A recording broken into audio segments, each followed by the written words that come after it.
Hello and welcome to Kits and Wagers. We're talking game week 26 in the Premier League.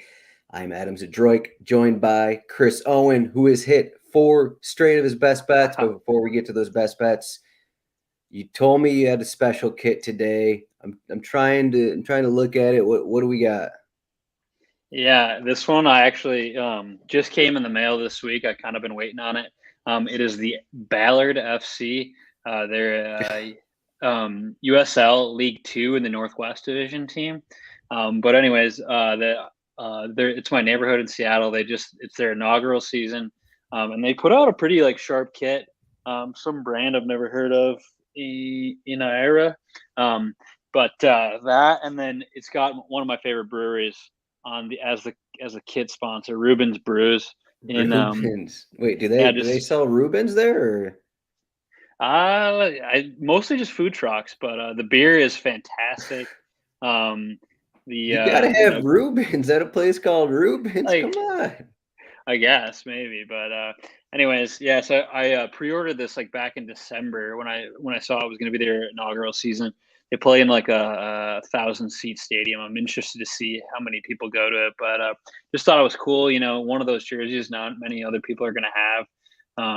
And the interesting thing that I found out today as I did a little bit more research, but former Seattle Sounder Lamar Neagle is a partial owner of the team.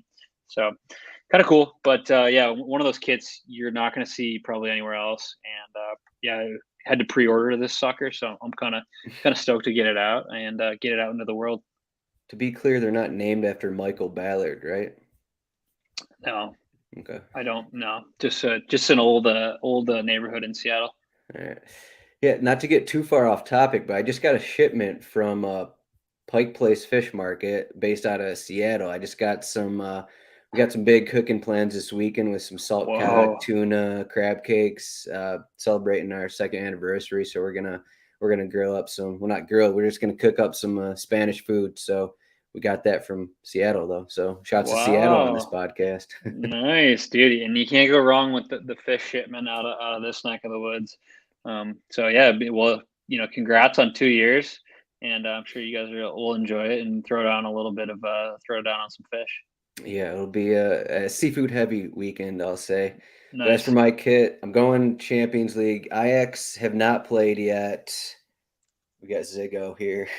Ajax have not played. They're playing next week, but they will be playing before our next show. So I figured I'd wear it today, supporting Ajax in their quest. I believe they play Benfica. I think they'll beat Benfica and go to the next round. At least that's the general consensus. I think they're at Benfica in their first match. But Champions League this week, Premier League this weekend, Champions League next week, and Premier League next week. This is called Gameweek 26 podcast, but we're not going to be discussing those midweek matches. It And just what go and League Cup final.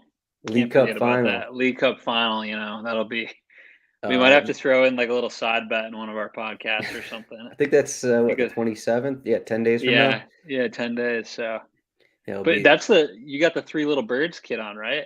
It's got the little little birds on the neck. yeah, I yeah, think. yeah. Yeah, Looks like because they always yeah, sing the Bob Marley three yeah, little yeah, birds at yeah, because it Stadium has these Arena. colors. Yeah, pretty sick kit. Yeah, yeah, I don't know. Anyway, But sorry to sidetrack you there with yeah, my League so I Cup guess banter. we gotta get after your best bet here. You hit 4 straight, and what you had Wolves, I believe, winner draw double chance at Tottenham. They won straight up 2-0. So you're 4 straight on your best bets. Mine did not hit. I was gonna go, on another rant here just because I think the Brentford Crystal Palace match was fixed. It just X, it didn't make any this is sense. a betting podcast, so careful what you say.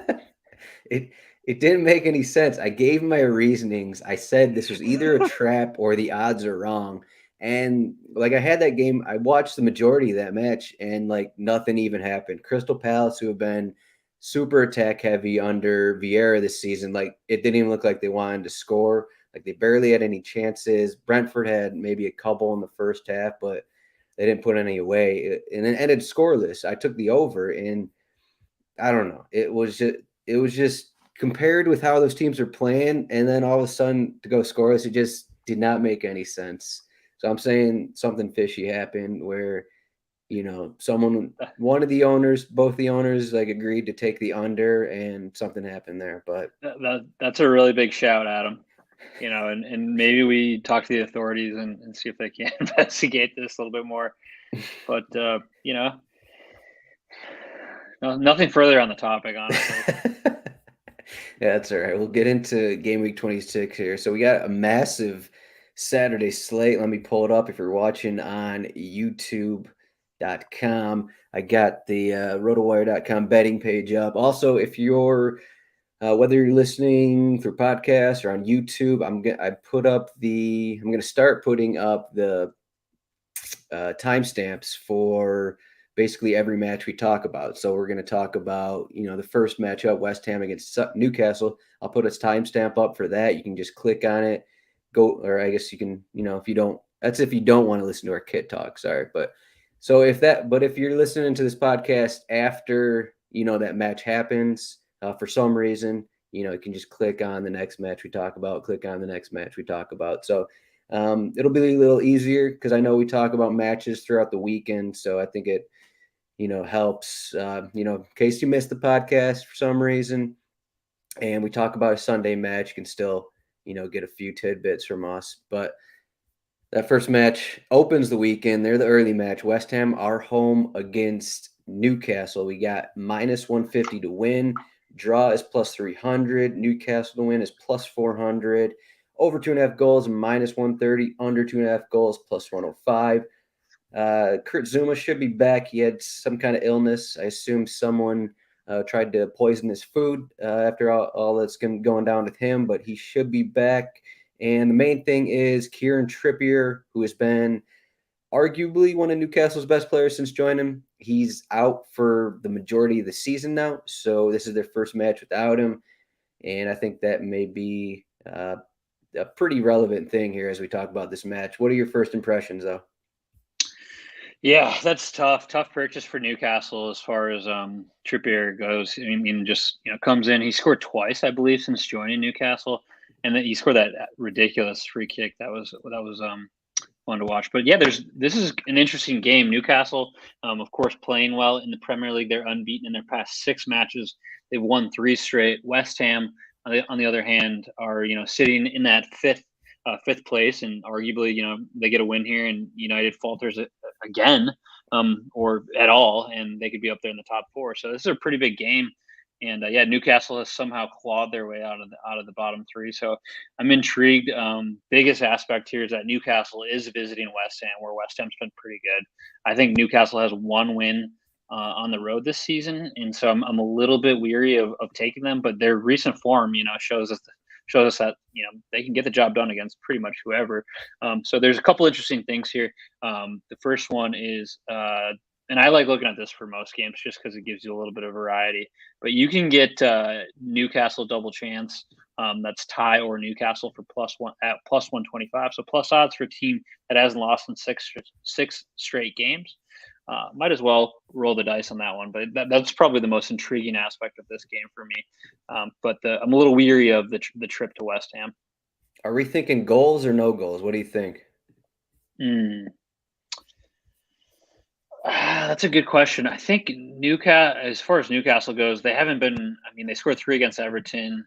They won 1-0 against Aston Villa, which I did not expect, and then prior to that they won 1-0 here too. So they haven't been involved in a ton of games aside from that Everton game where there's been a lot of goals. So I would opt for less goals rather than more. Seems like they're playing a little bit better defensively. But yeah, that's kind of where I'm at is less goals rather than more. Yeah, you can get +105 under 2.5. I kind of like that too. I mean, there's a chance this is like a 2-1 game kind of thing. The thing that worries is some of these recent home results for West Ham, like they lost 3-2 home against Southampton, 3-2 against Leeds. But I mean, if you look at their other games, 2-0 against Leeds, that was the FA Cup. Then they lost in league play, and then 2-0 against Norwich, 1-0 against Watford. Of course, those teams are fighting relegation, but again, so is Newcastle, so we can't overlook that. Even though they've won 3 straight, I think even though they've won 3 straight, I think you kind of got to dive into the numbers there. Like their winner against Leeds, they won 1-0. You know, I think it was a fluky free kick from John Joe Shelby from, I don't know, 30 plus yards out, and that got the win. And I don't know what happened in the Everton match. Really, they kind of dominated, but it was still like this is still Everton. Just struggling. I think they lost 2 guys in the first half to injury. Yeah, they lost Amari Gray and Yuri Mina, both in the first half to injury, and both before goals. So like you have that in there. So how much does that win mean? And then their win against Aston Villa, like they pretty much had a Kieran Trippier goal from a free kick, and that's about all they did in the match. So you look at those results, and it's like, well, they have 3 wins, but had they been playing that well? Has their offense actually been that solid? Like it's not like Chris Wood is scoring for them. It's not like he's the guy. So I think that's definitely one of the things to question here. I think I kind of like something like a 1-0, 2-0 result because Newcastle do seem to be playing a little more defensive, I guess you could say. And that's kind of seen in these recent matches. So I'd kind of lean sort of in that vein. And it's not like West Ham are, they're going to be coasting here. I think like they need points. So I don't think they're going to overlook this matchup either. So those are my general thoughts, though. Yeah, I'm going to correct myself. I said 6 straight unbeaten. It's 5 straight. They lost one. They lost in the FA Cup, I believe, to was it Cambridge? Yeah, Cambridge United. But yeah, it'll be. They definitely haven't been putting goals in the back of the net, and I would opt for that under 2 at plus 105. Anytime you get plus odds at 2.5, it's kind of makes it a little bit more intriguing. Yeah. Yeah, so the next match we have here, let me pull up the odds again. It's going to be the biggest match of the weekend, I'd say.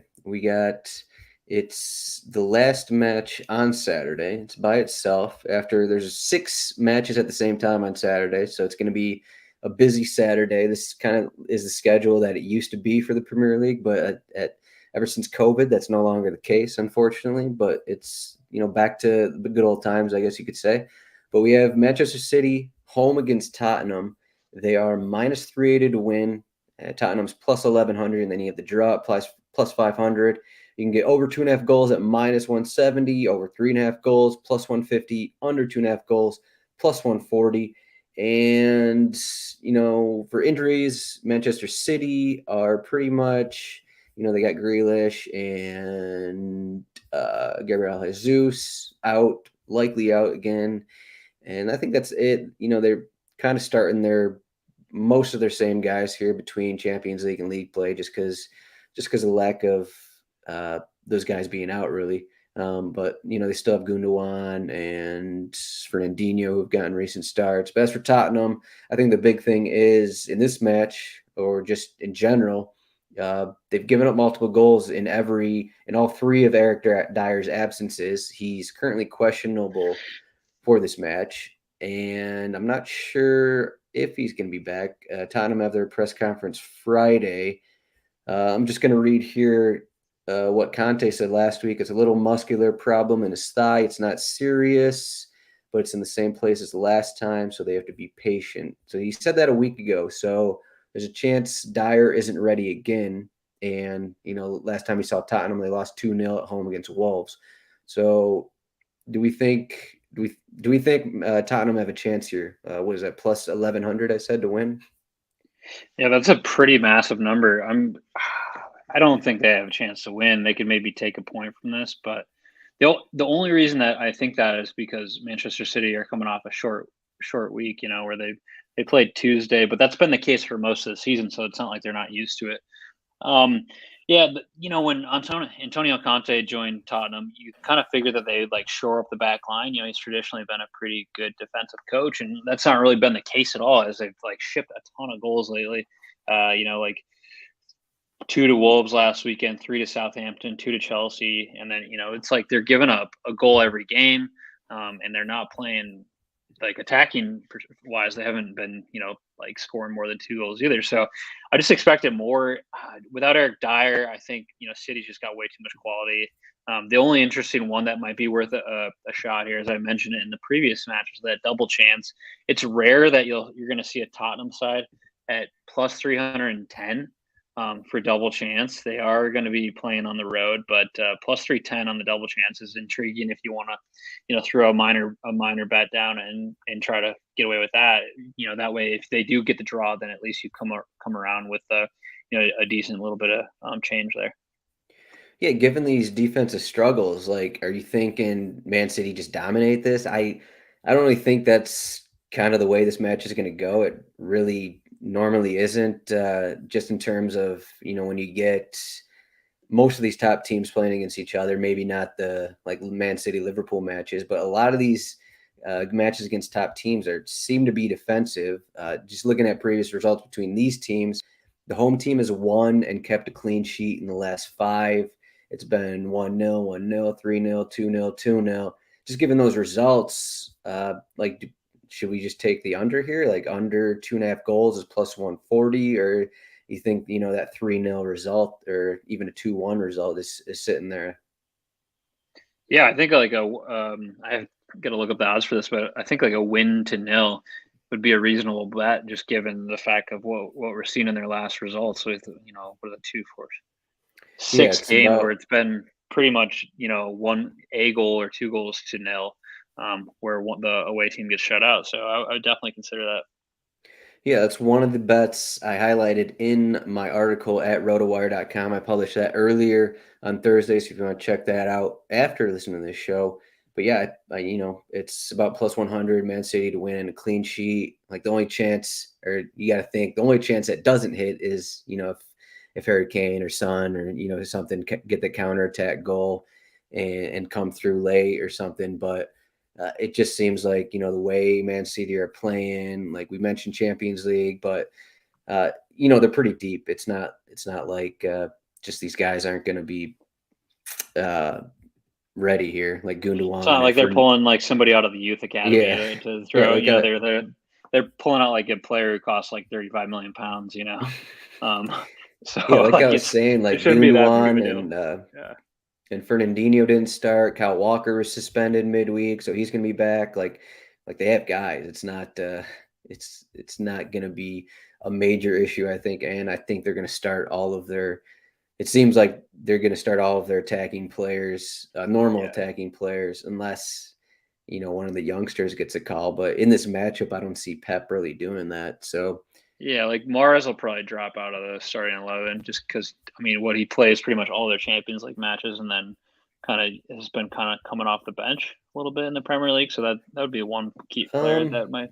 Well, he was for the most part, but then like without Jesus and Grealish, like Yeah. he's pretty much started. He started their last 2 in league play. Like he missed out recently because of AFCON, but otherwise Right. he's pretty much started almost every match. So Yeah. Okay. Yeah, like you said, they have so much depth, and it won't be an issue. The only yeah, bet, it's like if I'm going to take one of these, if I'm going to take City to like get upended here by a team who's not playing very well, it'd be like that plus 310, so that at least I have the option to get the draw or the win for Tottenham. yeah. In terms of schedule, Manchester City don't have a midweek match next week, unlike a lot of these teams. So they're probably not going to be rotating too much up front because they'll have a full week of rest before their next match. So that's another thing to. So I think I think we probably don't have to wait for the lineup, I guess is what I'm saying. Like we can put the bet, if you're comfortable in Man City, you can put the bet in right now and not have to worry about if Sterling or Foden or Mahrez or even De Bruyne, I guess, are going to be starting. Even if De Bruyne doesn't start, I don't think he started their last league match and like that wasn't a problem. So like they're still Yeah. fine. So. But the next match we have is the last match of the weekend in the Premier League. Wolverhampton are home against Leicester. Wolverhampton plus 130, draw plus 230, Leicester to win plus 235, and over 2.5 goals plus 120, under 2.5 goals minus 145. First look at this, I was pretty much all. I liked Wolves when I first looked at this matchup, but it's I think it's more difficult than just looking at these teams from the outside. What's your initial reaction from seeing these two teams here? Initial reaction is it's a like you're getting a plus 120 at the over 2.5. That being said, Wolves are one of the better defensive teams in the league, and they're playing at home. Leicester have had a lot of kind of question marks here. So yeah, I would be leaning Wolves too. It'll be interesting to see who starts for Leicester. They've kind of been playing a little like rolling the dice with some of the younger players, and then Tillemans did come back, and I think he scored last weekend, but he was not in the starting 11. Was that 2 matches ago? And so, in my mind, he's like one of their better players. And as they continue to miss Jamie Vardy, it's like you got to get him back on the pitch. So I still think I like Wolves here over Leicester City, but that's where I'm at on it. Yeah, so at Leicester, they actually just got done playing. I forgot to mention, I just hit on a parlay here. I did with Europa League and Europa Conference League combined here. I took Porto to beat Lazio, Sevilla to beat Zagreb, and then both teams to score in this Leicester Randers match. It was like plus 450, so that was a pretty nice hit. But I'm just looking at what Leicester did here. So Tielemans went the full 90, Lookman went the full 90. It's a wonder if Tielemans will start again on a short week, just going a full 90 here. I mean, Yeah. it seems like Ndidi here, he only went 64 minutes. So uh, for some, actually, Quick James sidebar here, Madison. Adam. Yeah, go ahead. Quick sidebar, Adam. Just as a on this podcast, if your podcast isn't also betting on the Europa Conference League, you might want to think about another podcast here because we're dedicated to our craft. You know what? I saw Yannick Vestergaard in Leicester's starting 11, and I don't know what the numbers are, but it seems like whenever he plays, Leicester allow multiple goals, and even going against Randers, I decided it was just a good decision on my part, and Randers scored in the first half, and that was an easy win, I guess you could say. But Yeah. yeah, I think one thing I want to point out here, I'm just looking through what happened in this match. I haven't been glued to this UECL match, but I think James Madison got hurt, which is definitely relevant. He came on in the 64th minute and then subbed off 20 minutes later. So does that change your thoughts in this spot? Wolves will plus 130. I wonder if Madison's injury would change some of those odds here. Doesn't change my thoughts because I already thought Wolverhampton, I'd like them more, and or I liked them initially, and then without Okay. James Madison, I like them even more. Just because Madison kind of pulls the strings for them, and no Jamie Vardy, no James Madison, potentially. Give me Wolves in this match. They're just too good defensively, and one goal gets them a win. Yeah, that's initially what I thought, and then after looking at recent matchups, I changed my mind. And Wolves have not scored the last 5 times these teams have met. There's been 2 total goals scored between these teams in their last 5 matchups. Those were 1-0 wins at Leicester, and so for some reason, this matchup is extremely defensive, despite how Leicester play. It just seems like it's not like these. Well, I guess Bruno Lage is a different manager, but he's still at the essence of Nuno in terms of managing. So I still think Wolves will have trouble scoring. It seems like they have trouble scoring against everyone, and Leicester without Madison, that's another boost to. I'm not going to look at the under at minus 145, but I kind of like both teams not to score, which I guess if we're talking here, I guess I'll just jump into my best bet because that is my best bet. Um, Oh, go ahead. yeah, so pretty much, I mean, I said all of the irrelevant information here, but like I said, I was on Wolves, but like they're a team who has recently failed to score at home against Norwich. I mean, that was the FA Cup, but like they still had a lot of their regulars in. So I think that the worry of Wolves not scoring and maybe even losing overpowered my decision here, and I decided maybe either one of these teams won't score. Then if you have a James Madison injury into that, like you're getting even odds here for both teams.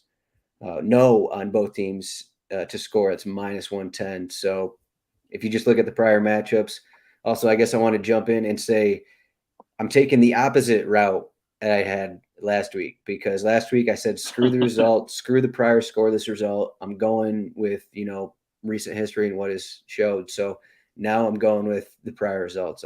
That's all I'm staying with. And if these teams score 2 goals each, then I don't know. I'm gonna need a new strategy, I guess. Well, I'm hopeful for you here, and if that's the case too, if you're gonna go, if you're potentially thinking one team doesn't score and maybe Wolves struggle to score typically, and if that team and if Leicester are missing some key pieces and aren't able to score, you can get under 1.5 at plus 195, which is kind of tasty if you really want to go all out and think about that one. So I would even going back to discussion of this match is plus 195 on under 1.5 seems feasible to me. What if we just took a scoreless draw at plus 850? That's happened three of the last 5 times these teams have played. Why can't it happen again? Yeah, there's our long shot bet of the week.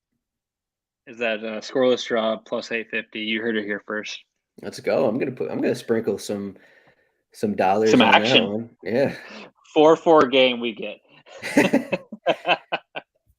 We'll see, no. But I mean, I'm hopeful that you get back on the winning side of things here. I mean, your betting article is, it's a treasure to all of us, and so, I mean, that's if you want to get some good ones, check out Adam's betting article. As for me, I'm gonna go. I kind of hemmed and hawed over this one a little bit, but I initially was thinking about the double chance for Newcastle just based on how they have been playing recently. That's plus 125. I'm actually gonna skip over that one.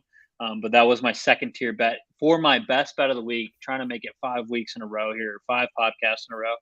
I'm going to take the over 2.5 for Aston Villa Watford. And, Watford, Adam pointed this out to me as I told him my best bet prior to the show. He said, Watford, they haven't scored in 4 games. Well, toss that out the window. Toss that out the window when these two teams play, because in their past 3 matches, it's been over 3 goals, over 2.5 goals, the past 3 matches here. And so I know that does date back to 2019, 2020, and then earlier this season. But it was 3-0 Watford when both teams were both in the Premier League 2 seasons ago, and then it was 2-1 Aston Villa. But earlier this year they played, I believe this might have been the first match week of the season, Watford beat Aston Villa 3-2. So 5-goal thriller there. But for my best bet, like I mentioned, I'm going to go over 2.5 on that Aston Villa Watford, and that's minus 105. Yeah, I want to say that's bold. For me personally, I'll hope for the 3-0 win for Villa, but I don't. I guess they get Sarr back. I think that's what you're kind of you want to base this off of. They're getting Sarr back. He played 45 minutes last game, and so they haven't scored in their last 4. But they're getting back their best player, so that definitely changes things. And Villa at home, they've while they aren't winning games, they haven't really had trouble scoring in their home matches. So that's another bonus. Like if you just look at the recent results at home, there's been at least 3 goals in the last 5, 3-3 against Leeds, 2-2 against Manchester United. Like there's goals in their home matches. So from a reasonable perspective, this bet makes sense, I guess you could say. Yeah, I'm just hopeful to make it 5 straight here. We'll see what happens. 5 straight. All right, I don't know if you have anything else, but I wanted to bring up here, we kind of stopped our bit of doing Mohamed Salah anytime goal odds because they've kind of gotten out of hand here. So yeah, I did want to say Salah's minus 200, but so Jota is actually next, and he may not play. He has a swollen ankle after the recent match. But so we also have here plus 125 for Sadio Mane. Why is it such a big difference here? Like I know Mane isn't in the same form. He doesn't take PKs and all this, but like if Salah's at minus 200, but Mane's at plus 125, does that seem like a place to benefit here? I mean, not really. No, Mane has. I'm not with you on that. Minus 125 is not enough for me to take Plus Sadio Mane. 125. Oh, plus one. Sorry, plus 125. Regardless, um, plus 125, not enough for me to take Sadio Mane. He was obviously missed a lot of time for AFCON, but even prior to that, in his last 12 matches in the Champions League and the Premier League, he has one goal. Like the guy is not on the back of the net. Frequently, really at all. So for me, that's not. If it was like plus 200, sure, I would absolutely consider that. But I just don't think I would be more intrigued by like I don't know. I had maybe like Luis Diaz here, who might get a start. He's plus 130, so not much You'd difference rather from take Mane. But Diaz at the same odds than Mane? I don't know. Mane is not. I've been for better or for worse, I watched too much of Liverpool, and he has not looked that good in my opinion. And Diaz is coming in, played like we played probably what 75 this on Tuesday and he looked pretty good. Or did he come? He came off the bench. Yeah, he Yeah, he came off came the off the bench. bench. And he looked really good, and then he started the other weekend, looked pretty good there too. So I'd rather Diaz has just looked way better in a very small sample size, whereas we've seen Sadio Mane for 12 matches just find the back of the net once. Yeah, yeah, that all But makes sense. That all makes I don't know. sense. Mane, I still want to say Mane's getting almost one shot on goal every match, and he's been subbed off early each of the last two. After returning from AFCON, but I wonder, how much Jota's injury may see his time increase. But I also want to say, I just think the odds seem kind of weird with Salah at minus 200. Like we had a Yeah. situation midweek here, and this one kind of stings in terms of DFS purposes here. But I said on our midweek podcast that Bernardo Silva was unplayable in DFS, and like he had one shot on goal in 10 matches, and out of nowhere, this guy almost has a hat trick. Just because of the matchup, really. And like you have Liverpool in this plus matchup against Norwich. Yeah, Norwich are playing better, but it just seems like if you're in the front three for Liverpool, who are expected to score multiple goals, like I feel like whoever starts should be like at least minus 120 or even more than that, just because of the Yeah. matchup. At some point form matters, but at some point maybe it's not that big of a deal in terms of the odds. Just because like we have that Bernardo Silva situation, like this guy wasn't even getting shots, and all of a sudden he almost scores a hat trick because Manchester City dominate Sporting Lisbon, and yeah, it's not a 1-to-1 comparison, but like they're playing Norwich, so there will be goals. So I think plus 125, even if you're gonna bash his form, I think that's something to look at least. Yeah, that's fair. But we got anything else here for Gameweek 26? Nothing for me to note other than what we already talked about. All right, so be it. There we go. Adam, enjoy the fish this weekend. It's this one's fish Yes. and wagers, so Seafood and wagers. We're gonna do yeah. some salted cod and wagers. We're gonna do it all. But I'll read over the best bets here. I took no on both teams to score between Wolves and Leicester. That's minus 110. Chris took over 2.5 goals between Aston Villa and Watford. That is about minus 105. Chris is going for 5 straight on his best bet. We're really pumping this up, so he's probably going to get it, I'd say. But you can follow us. I'm at Zdroik on Twitter. He is at CHR Owen8 on Twitter. You can find RotoWire at RotoWire Soccer on Twitter. Again, if you're watching on YouTube, please like and subscribe. If you're listening on podcast, do the same. We're going to be back talking Game Week 27 next week.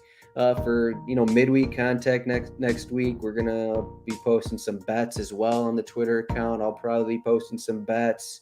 If I get any requests, I'll be posting some Europa League and Europa Conference League bets.